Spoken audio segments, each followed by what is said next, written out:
안녕하세요.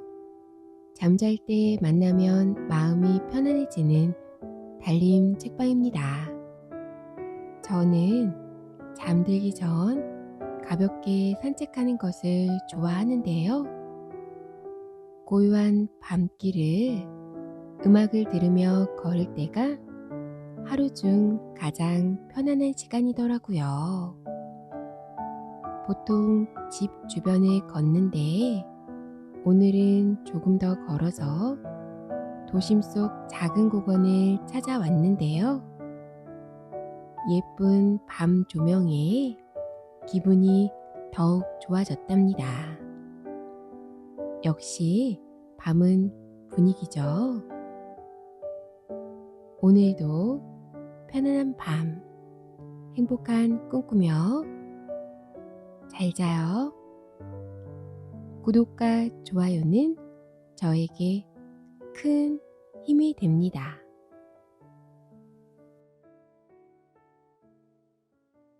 호박개와 돌고양이. 옛날에 만석궁 부자가 고양이 한 마리를 키우며 살고 있었습니다. 그런데 이 고양이가 얼마나 야무지고 단단한지 살을 만져보면 꼭 돌멩이 같은 거예요. 그래서 사람들이 돌고양이라고 불렀습니다. 돌고양이는 주인의 사랑을 받으며 무럭무럭 자랐습니다. 그런데 어느 만석군이 그만 덜컥 병이 들고 말았습니다. 이약저약 다 써봐도 차도가 없어 식구들이 모두 걱정을 하고 있었습니다. 그때 누군가 말하기를 그런 병에는 돌고양이를 먹으면 낫는다는 거예요. 그래서 집에서 키우던 돌고양이를 잡아다 묶어 놓았습니다. 이튿날 죽여서 약으로 쓰려고 말입니다. 그런데 이 고양이가 밤새도록 울었습니다. 만석군은 불쌍한 생각이 들었습니다. 약으로 쓸 고기만 조금 얻으면 되니까 굳이 죽일 필요까진 없겠지. 그냥 엉덩이 살을 조금 떼어내고 꿰매주자. 차마 고양이를 죽일 수 없던 만석군은 고양이를 단단히 묶어놓고 엉덩이 살을 조금 베어내고는 상처를 꿰맨 다음 풀어주었습니다. 야옹! 풀려난 고양이는 하얗게 눈을 뜨고 만석군을 노려보더니 훌쩍 담을 넘어 사라져 버렸습니다. 고양이 고기를 먹은 덕분인지 만석군은 그 뒤로 곧 병이 나았습니다. 돌고양이의 일은 까맣게 잊어버린 채 시간이 흘러갔습니다. 그러던 어느 날 어떤 스님이 식량을 얻으러 온 거였습니다. 인심이 좋았던 만석군은 스님의 바랑이 꽉 차도록 시주를 했습니다. 그랬더니 스님이 고맙다고 인사를 하면서 살이 끼었군요. 살이 하는 거였습니다. 아니, 스님, 그게 무슨 말씀이십니까? 잘 생각해 보십시오. 분명히 산 것을 모질게 다룬 적이 있을 것입니다. 만석군이 곰곰이 생각해 보니 몇 년 전에 돌고양이 살을 베어 먹은 일이 떠올랐습니다. 그래서 그 이야기를 스님에게 해 주었습니다. 그 돌고양이가 앙심을 품었나 봅니다. 몇 년 동안 해물만 먹고 힘을 길러서 얼마 뒤에 시주님을 해치려고 찾아올 것입니다. 만석군은 소스라치게 놀랐습니다. 옛날부터 고양이가 앙심을 품으면 사람을 해친다는 말이 있었습니다. 게다가 고양이가 해물을 먹으면 힘이 엄청 세어진다는 말도 있습니다. 제가 살아날 방법은 없겠습니까? 만석군이 간곡히 물었습니다. 내일 날이 밝는 대로 돈을 한 짐 싣고 북쪽으로 가십시오. 가다 보면 개를 파는 집이 많이 있을 겁니다. 그중 호박개를 파는 집을 찾으세요. 그리고 아깝다 생각하지 말고 주인이 달라는 대로 돈을 다 주고 그 개를 사오십시오. 반드시 3마리를 사와야 합니다. 그런 다음에는 묶어두지 말고 풀어놓으십시오. 그리고 개가 하는 대로 그냥 가만히 내버려 두시고요. 이튿날 만석군은 스님이 시키는 대로 북쪽으로 갔습니다. 정말 개를 파는 집이 쭉 늘어서 있었습니다. 만석군은 집집마다 다니며 호박개가 있느냐고 물었습니다. 그런데 모두들 그런 개는 없다는 것입니다. 저녁 무렵 만석군은 지칠 대로 지쳐 어떤 허름한 집에 들어가 호박개가 있느냐고 물었습니다. 호박개는 왜 찾습니까? 저기 있는 개가 호박개요. 주인이 가리키는 개는 눈곱이 덕지덕지 낀 주먹만한 개들이었습니다. 저런 개들이 어떻게 돌고양이를 이길까 싶었지만 스님이 한 말도 있고 해서 만석군은 돈을 달라는 대로 다 주고 3마리를 사왔습니다. 그런 다음 집안에다 개들을 풀어 놓았습니다. 그랬더니 그중 한 놈은 대문간에서 자고 한 놈은 중문간에서 자고 한 놈은 마루 밑에서 자는 거였습니다.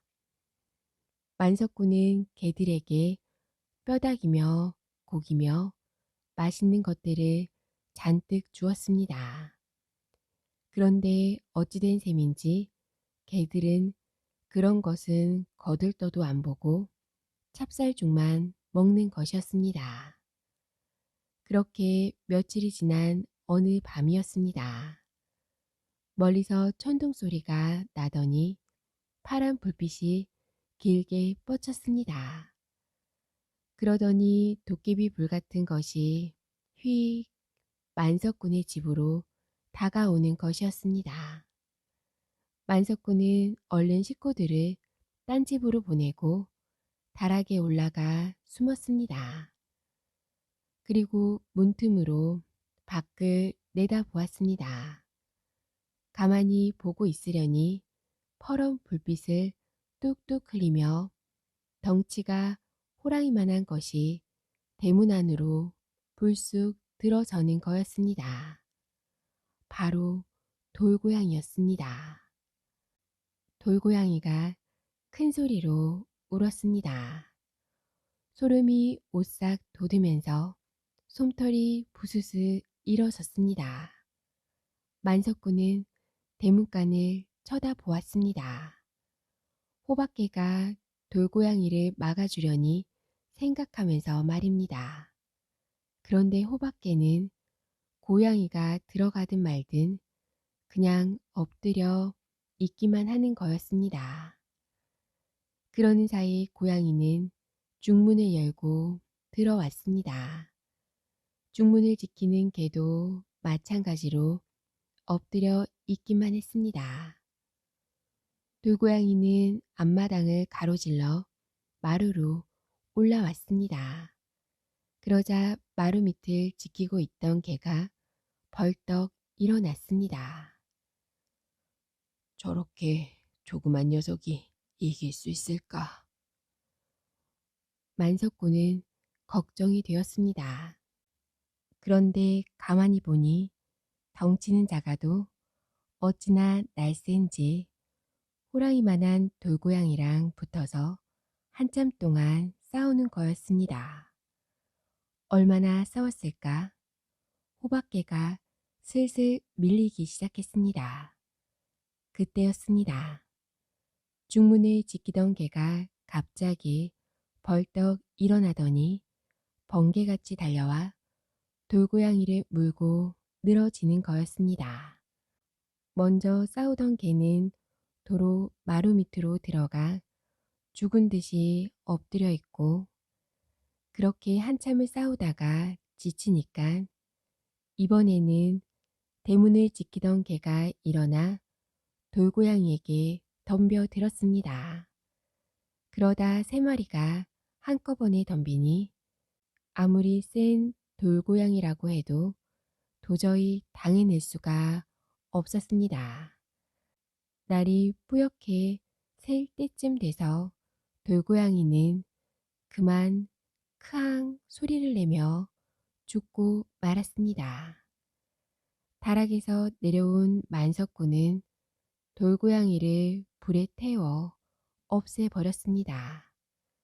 그런데 개들 중에서도 한 마리가 그만 죽고 말았습니다. 만석군은 죽은 개를 잘 묻어주었습니다. 그러고 난 뒤 두 마리의 호박개도 어디론가 슬그머니 사라져 버렸습니다. 아직도 그 개들을 찾으려고 만석군은 여기저기 다니고 있다는 소문이 있답니다. 산신령과 구미호. 옛날 어떤 젊은이가 집으로 돌아오는 길에 냇가를 지나게 되었습니다. 그런데 냇물을 건너려고 보니 웬 사람 둘이서 옥신각신 다투고 있는 거였습니다. 무슨 일인가 하고 가봤더니 자라 한 마리를 놓고 서로 다투고 있었습니다. 무슨 일이냐고 젊은이가 물었습니다. 아, 우리 둘이서 이 자라를 잡았는데 어떻게 나눠야 할지 몰라서요. 이 친구는 이렇게 자르자 하고 나는 저렇게 자르자 하고 그중 한 사람이 말했습니다. 젊은이는 배를 뒤집고 다리를 버둥거리고 있는 자라가 몹시 불쌍해 보였습니다. 그러지 말고 차라리 저한테 그 자라를 파시지요. 젊은이의 말에 두 사람은 순순히 자라를 내주었습니다. 젊은이는 불쌍한 자라를 냇물에 놓아주었습니다. 그러고 나서 냇물을 건너려는데 쌩하고 바람이 불어오더니 머리에 쓴 갓을 걷어가 버리는 거였습니다. 봤더니 솔개란 놈이 갓을 물고 날아가는 게 아니겠습니까? 내가 내놔라, 이놈아, 내가 내놔. 젊은이는 고래고래 소리를 지르며 솔개를 따라갔습니다. 그렇게 정신없이 따라가다 보니 금강산까지 가게 되었습니다. 그런데 가보니 경치가 끝내주었습니다. 젊은이는 갓을 찾아야겠다는 생각보다 금강산 구경을 하고 싶은 마음이 더 커졌습니다. 그래서 이리저리 금강산을 돌아다녔습니다. 그런데 어느 곳에 가니 산중에 집이 한 채 있는 거였습니다. 이 집에는 또 뭐가 있을까? 가까이 가봤더니 머리가 허연 노인이 풀뿌리를 다듬고 있었습니다. 젊은이는 꾸벅 인사를 했습니다. 어인일로 이 산중에 들어왔는가? 노인이 물었습니다. 여차저차해서 여기까지 오게 되었습니다. 젊은이는 그동안의 이야기를 들려주었습니다. 그럼 이제 금강산 구경은 그만하고 집으로 돌아가게. 노인이 말했습니다. 하지만 젊은이는 이왕 왔으니 천천히 구경이나 더 하고 가겠다 했습니다. 노인이 말했습니다. 하는 수 없구먼. 하지만 내 말을 명심하게. 구경을 하더라도 잘 지은 기와집에는 들어가지 말고 젊은 색시가 주는 음식은 절대로 먹지 말게나. 젊은이는 알겠다고 한 뒤 그 집을 나왔습니다. 그러는 사이 날이 저물었습니다. 사람이 사는 집을 찾아야겠다고 생각하며 걸음을 내딛는데 마침 산중에 불이 환한 집이 보였습니다. 젊은이는 그 불빛을 따라갔습니다. 커다란 기와집이었습니다. 낮에 만난 노인이 기와집에는 들어가지 말라고 했지만 다른 집도 없고 해서 젊은이는 그 집으로 들어갔습니다. 들어가 보니 예쁘게 생긴 색시가 배를 짜고 있었습니다. 날이 저물어 그러니 하룻밤만 재워 주십시오. 젊은이는 정중하게 부탁을 했습니다. 네, 그러시지요. 들어오십시오. 공손하게 젊은이를 맞아들인 색시는 저녁밥을 준비해 오겠다며 부엌으로 나갔습니다. 이윽고 밥상을 차려온 색시는 젊은이 앞에 밥상을 내려놓고는 다시 밖으로 나갔습니다. 배가 고팠던 젊은이는 얼른 밥을 먹으려고 했습니다. 그런데 밥그릇에 담겨 있는 밥이 아무래도 좀 이상했습니다. 자세히 들여다봤더니 사람 손톱이며 발톱 같은 것들이 들어 있었습니다. 고개를 갸웃거리며 국그릇을 들여다보았더니 국그릇 속에는 머리카락이 둥둥 떠 있는 거였습니다. 젊은이는 그제야 낮에 만난 노인이 했던 말이 떠올랐습니다. 젊은이는 밥을 먹는 척 하면서 그것들을 소매 속에 숨겼습니다. 색시가 눈치를 채면 안 되니까 말입니다. 한참 있다가 들어온 색시는 상을 가지고 나가면서 젊은이의 눈치를 보았습니다. 젊은이는 일부러 하품을 했습니다. 그랬더니 색시가 이불을 펴주면서 편히 주무십시오 하는 거였습니다. 젊은이는 자는 척하면서 누워 있었습니다. 얼마나 시간이 지났을까? 밖에서 슥슥슥슥 하는 소리가 들렸습니다. 무슨 소리지? 젊은이는 가만히 일어나 문틈으로 밖을 내다보았습니다. 그런데 세상에 꼬리가 9 달린 여우가 칼을 갈고 있는 게 아니겠습니까? 이렇게 중얼거리면서 말입니다. 기절밥을 먹고 기절을 했나? 혼절국을 먹고 혼절을 했나? 그제야 젊은이는 자기가 구미호 굴에 들어왔다는 걸 알게 되었습니다.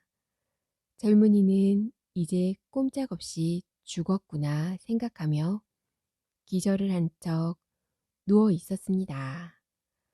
잠시 후 여우가 스르르 문을 열고 들어와서는 젊은이를 흔들어 깨웠습니다. 젊은이는 눈을 꼭 감고 가만히 있었습니다. 드디어 오늘 밤에 100개째 간을 빼먹게 되겠군. 이렇게 말하더니 여우는 갈아놓은 칼을 가지러 밖으로 나갔습니다. 그 틈을 타서 젊은이는 미리 봐둔 뒷문으로 재빨리 도망을 쳤습니다.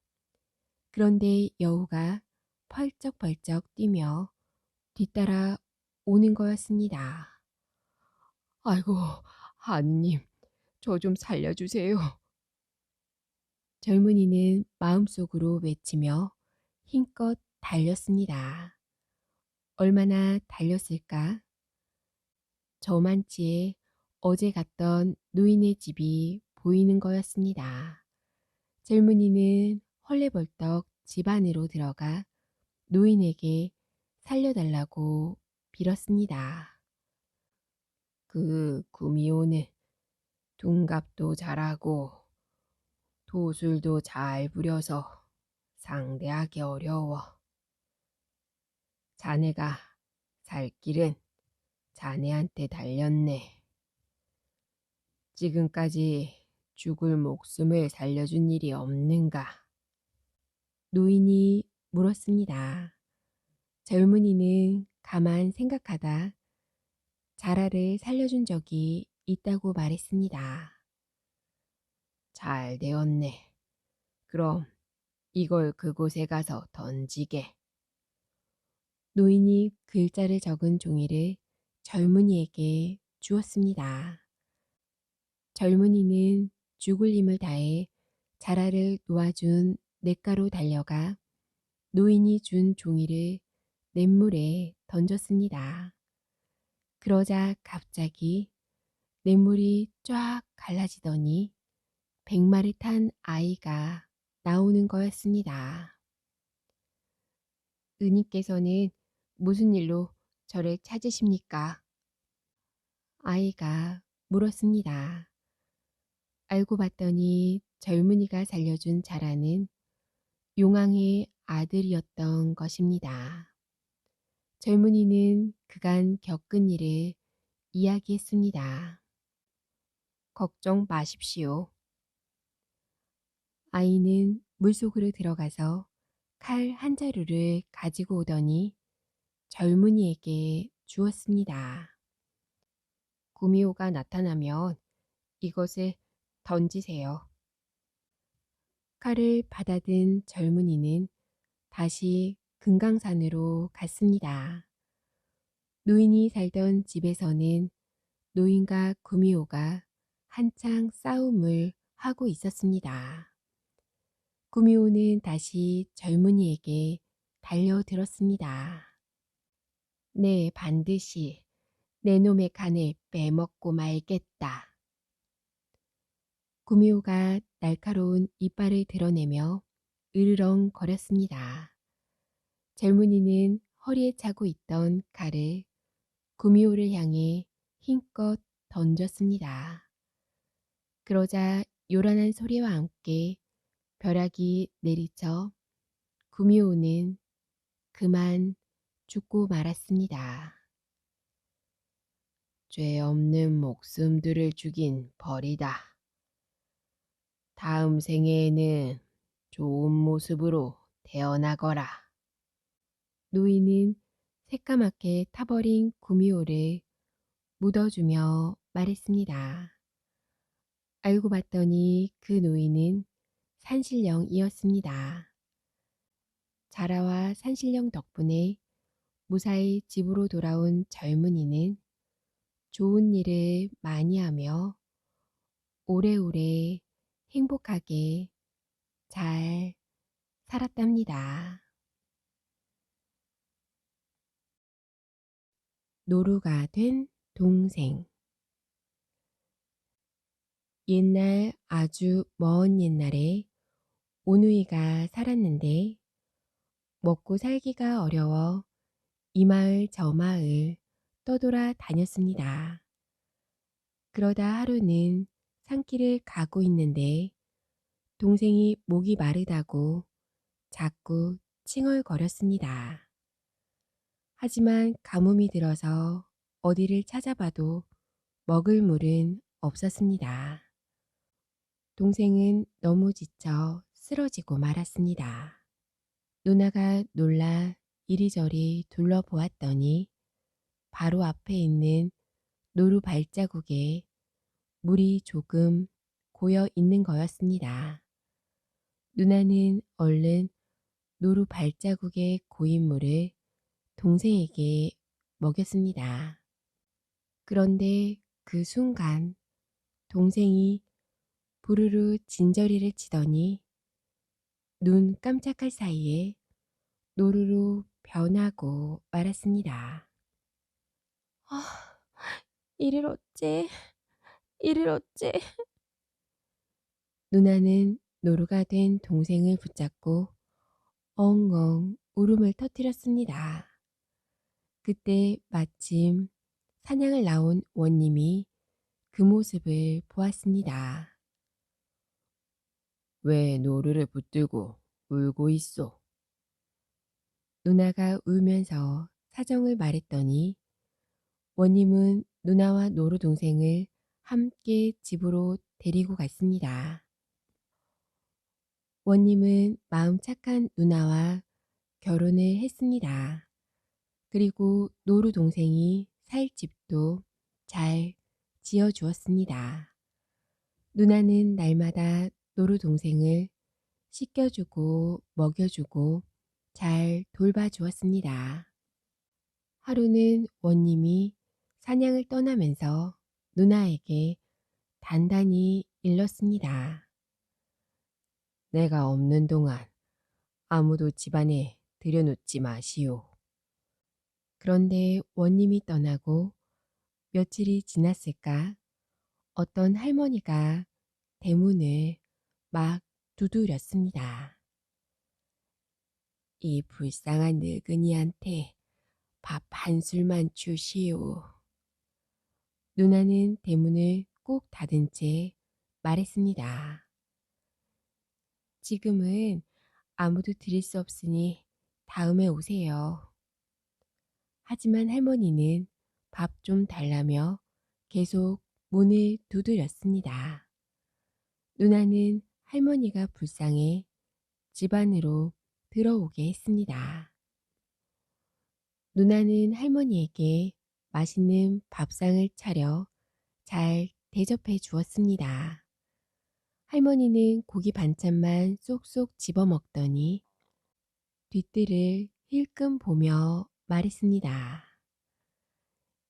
이제 배도 부르니 연못 구경 좀 시켜주시오. 누나는 할머니를 데리고 연못으로 갔습니다. 그런데 연못가에 이르자마자 갑자기 할머니가 누나를 떠밀어서 연못물에 풍덩 빠뜨려 버렸습니다. 그런 다음 펄떡, 펄떡, 펄떡 3번 제주를 넘더니 할머니가 누나로 둔갑하는 거였습니다. 노루 동생은 깜짝 놀라 큰 소리로 울부짖고 눈물을 흘리며 마구 몸부림을 쳤습니다. 그때 마침 원님이 사냥에서 돌아왔습니다. 노루 동생이 왜 저러는 거요? 원님이 묻자 가짜 누나는 시치미를 딱 대고 말했습니다. 제정신이 아닌가 봐요. 빨리 죽여버려요. 원님은 그 말에 눈이 휘둥그레졌습니다. 아니, 그게 무슨 말이요? 그렇게 아끼던 동생을. 제정신일 때나 동생이지. 저렇게 미쳤을 때는 빨리 죽여야 돼요. 노루 동생은 울며 불며 몸부림을 치다가 마침내 노루 집을 부수고 뛰쳐 나왔습니다. 노루 동생은 연못 앞으로 막 뛰어가더니 물속을 들여다보며 큰 소리로 울었습니다. 원님이 보니 암만 해도 이상했습니다. 그래서 하인들에게 큰 소리로 말했습니다. 지금 당장 저 연못물을 퍼내어라. 연못물을 다 퍼내니까 물 밑에 가라앉은 누나가 나타났습니다.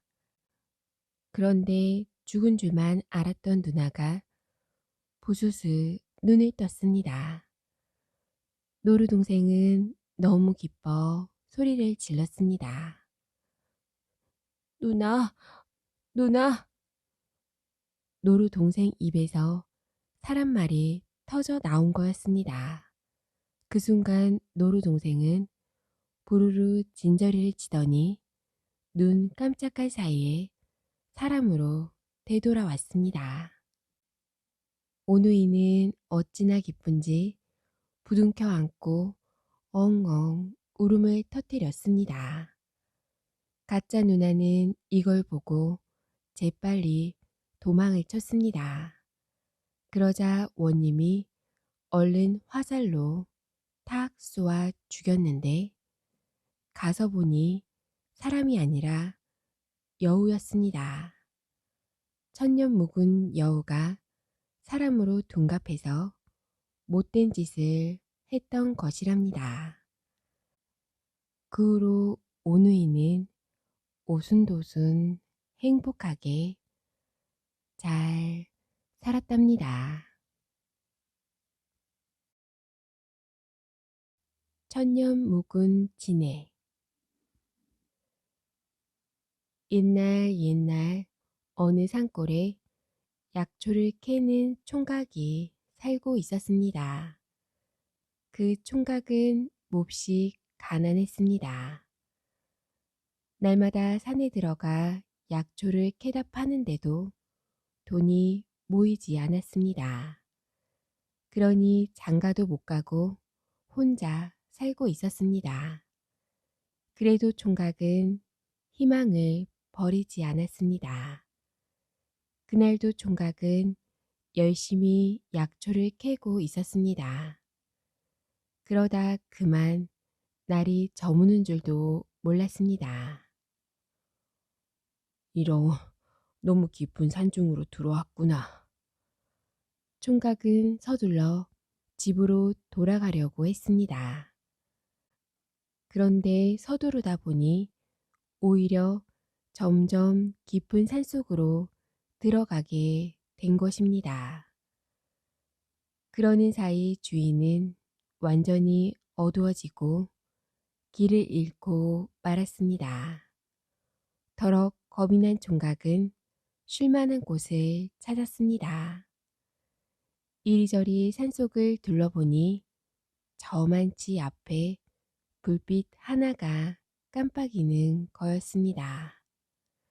살았구나 생각하며 총각은 서둘러 그곳으로 갔습니다. 가보니 조그만 오막살이 초가가 한 채 있었습니다.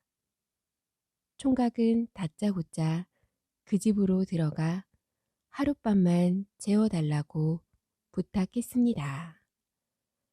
예쁘장하게 생긴 처자가 총각의 부탁을 들어주었습니다. 총각은 처자가 차려온 저녁밥까지 얻어먹고 편안히 잠을 잘 수 있었습니다. 그런데 다음날 아침 밥상을 차려온 처자가 총각에게 이렇게 물었습니다. 약초를 캐면 돈을 얼마나 버시나요? 얼마 벌지 못한다고 대답했더니 이번엔 가족은 몇 명인가요? 하고 물었습니다. 그래서 혼자 산다고 대답했습니다. 그랬더니 대뜸 처자가 그럼 나하고 같이 살아요. 무신날에는 마당이나 쓸고 장날에는 장에 가서 보고 들은 것을 나한테 이야기해주면 10냥씩 드릴게요. 이렇게 말하는 거였습니다. 장가도 못 간 총각이 돈도 벌고 예쁜 처자랑 같이 산다는데 얼마나 좋을까요? 총각은 당장 그렇게 하겠다고 했습니다. 그날부터 총각은 처자랑 결혼해서 함께 살게 되었습니다. 1년이 지나고 2년이 지나고 3년이 지나도록 알콩달콩 재미나게 살았습니다. 무신날에는 마당이나 쓸고 장날이 되면 장에 나가 보고 들은 이야기를 전해 주었습니다. 그렇게 3년이 지난 어느 날이었습니다. 신랑은 장에서 우스운 꼴을 보았습니다. 웬 꼬마가 낙이 목에다 다는 방울을 모자에 매달고는 딸랑딸랑 소리를 내며 지나가는 것이었습니다. 신랑은 그 이야기를 각시에게 해 주었습니다. 그러자 각시가 눈을 빛내며 말했습니다. 다음 장날 또 그 꼬마를 만나거든 반드시 뒤를 밟아 어디에 사는지 알아오세요. 다음 장날이 돌아왔습니다. 어슬렁어슬렁 장 구경을 다니던 신랑은 지난번에 봤던 꼬마를 다시 보게 되었습니다. 신랑은 조심조심 꼬마의 뒤를 밟았습니다. 꼬마는 자꾸 산속으로 들어갔습니다. 그런데 갑자기 꼬마가 사라져 버렸습니다. 당황한 신랑이 두리번 사방을 살폈습니다. 그때 불쑥 꼬마가 신랑 앞에 나타났습니다. 어이구, 깜짝이야. 신랑은 자기도 모르게 엉덩방아를 찢고 말았습니다. 꼬마가 신랑을 노려보며 말했습니다. 아저씨, 왜 자꾸 내 뒤를 따라와요? 아니, 음, 뭐 그냥 우물쭈물하고 있는데 꼬마가 말했습니다. 누가 내 뒤를 따라가 보라고 했지요? 그, 그걸 어떻게? 눈도 깜짝 않고 신랑을 쳐다보던 꼬마는 말했습니다. 아저씨랑 사는 그 각시 사람 아니에요. 천년 묵은 지네예요. 뭐, 뭐라고? 오늘 저녁 그 지네가 아저씨를 잡아먹을걸요? 신랑은 너무나 놀랐습니다. 꼬마는 신랑에게 살아날 방법을 가르쳐 주었습니다. 장에 가거든 독한 담배를 사세요. 그리고 온몸에 담배찐을 바른 다음 살며시 집으로 들어가서 몰래 방 안을 들여다봐요. 지네가 보이거든 담배를 피워 연기를 문구멍으로 뿜어 넣으세요. 그럼 지네가 죽을 거예요. 지네가 죽기 전에 담배 연기를 내뿜는 것을 멈추면 안 돼요. 알았지요?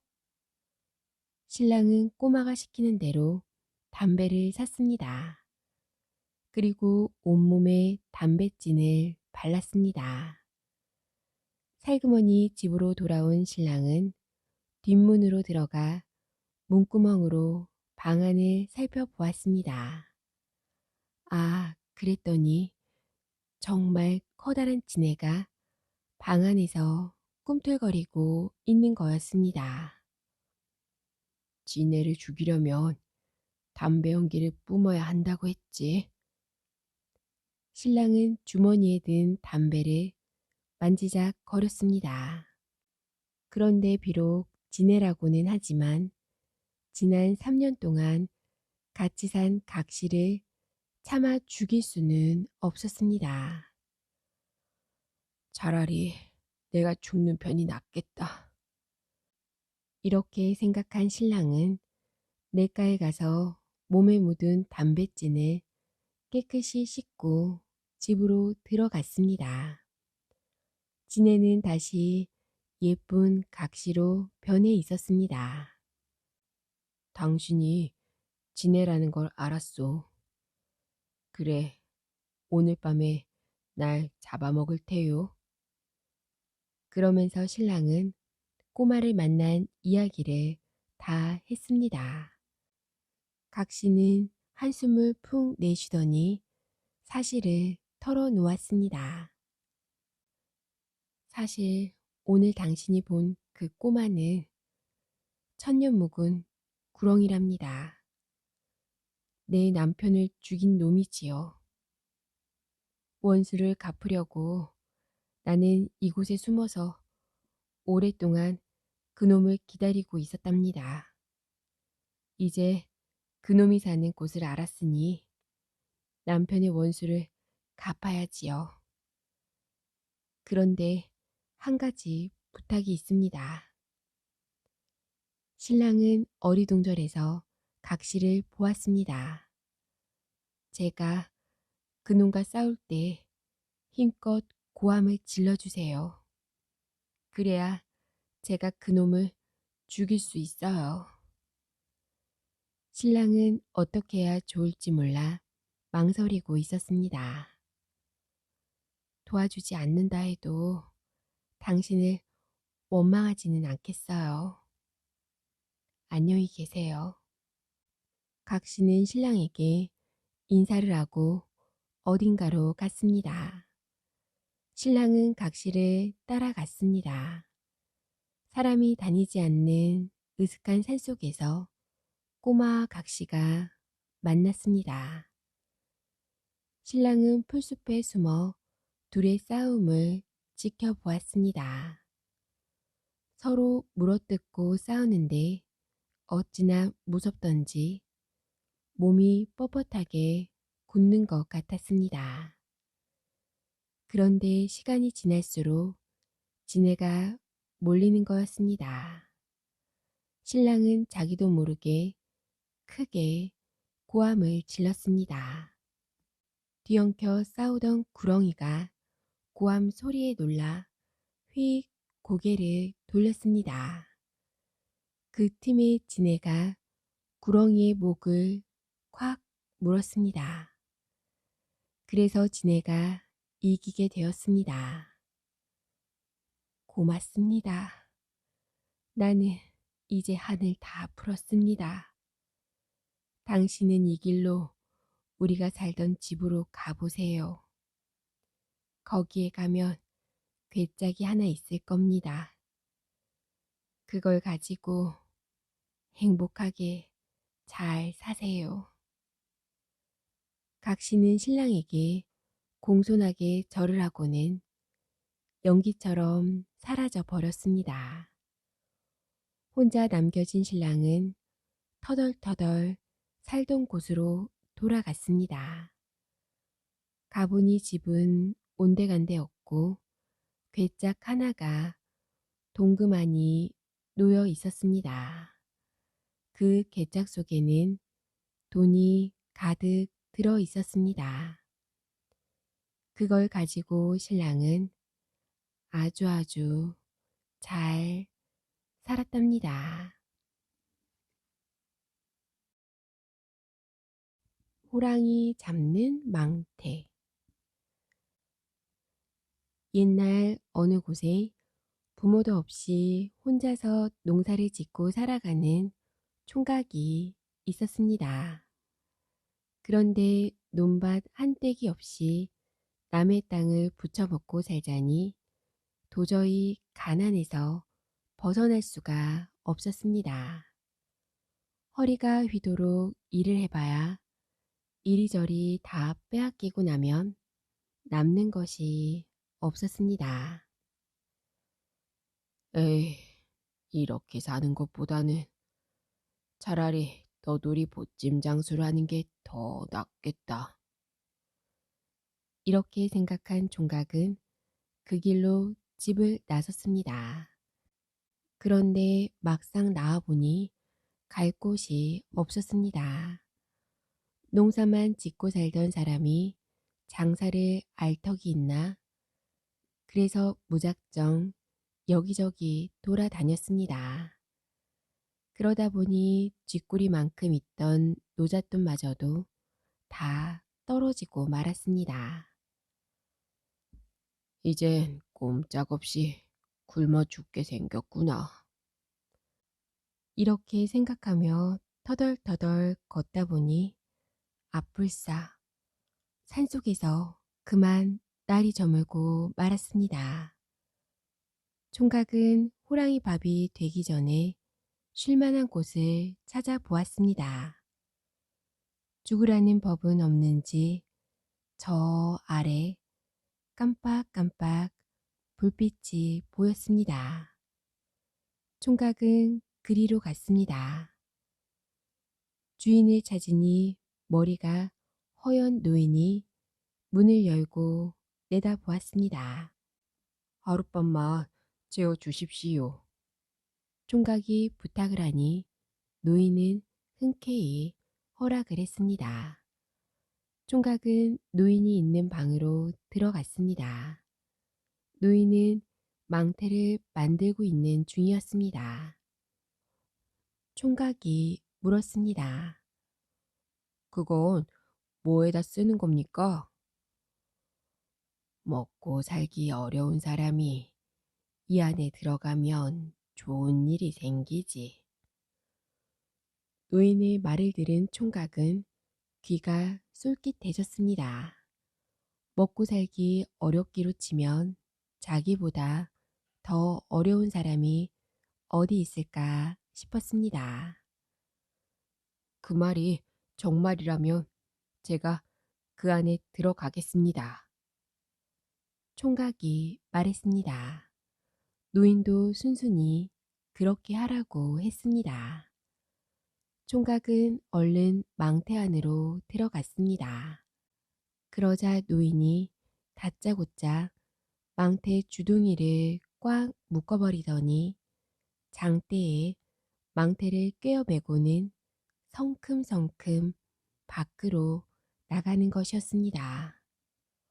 아니, 할아버지, 대체 어디로 가시는 겁니까? 더럭 겁이 난 총각이 소리쳤습니다.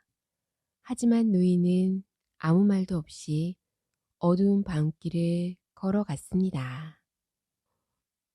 노인은 큰 나무 아래 이르러 걸음을 멈추고는 망태를 나뭇가지에 턱 걸었습니다. 그러고는 망태 밑에 삐죽삐죽한 말뚝을 박았습니다. 말뚝을 다 박고 난 노인은 총각을 두고 돌아가 버렸습니다. 아이고, 할아버지, 이 산중에 저 혼자 두시고 가시면 어쩌란 말입니까? 총각이 소리를 질러도 노인은 뒤도 돌아보지 않았습니다. 혼자 남은 총각은 영문도 모른 채 나뭇가지에 대롱대롱 매달려 있었습니다. 잠시 후 총각이 무서워서 덜덜 떨고 있는데 갑자기 성긴 망태의 틈새로 시퍼런 불덩어리들이 보이는 것이었습니다. 총각은 너무나 무서워 두 눈을 질끈 감아버렸습니다. 어흥, 어흥. 시퍼런 불덩이는 바로 호랑이들의 눈이었습니다. 호랑이들은 펄쩍펄쩍 뛰어오르며 총각을 잡아먹으려고 했습니다. 총각은 온몸을 사시나무 떨듯 부들부들 떨었습니다.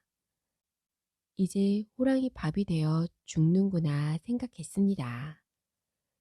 그런데 한참 후 사방이 조용해졌습니다. 그러고는 더 이상 아무 소리도 들리지 않았습니다. 총각은 뜬 눈으로 밤을 지새며 망태 속에서 아침이 오기를 기다리고 있었습니다. 드디어 날이 밝았습니다. 노인이 돌아와 총각을 풀어주고 난 후에야 총각은 어떻게 된 영문인지 알 수 있었습니다. 총각이 매달려 있던 나뭇가지 아래에는 호랑이들이 말뚝에 찔려 죽어 있었습니다. 노인이 총각을 미끼로 호랑이를 잡으려 했던 거랍니다. 노인은 밤새 죽은 호랑이를 반으로 나누어 주었습니다. 총각은 죽은 호랑이를 팔아서 부자가 되었답니다. 비록 무서움에 떨긴 했지만 노인의 말대로 망태 속에 들어가서 좋은 일이 생겼으니 결국엔 잘된 일이었답니다.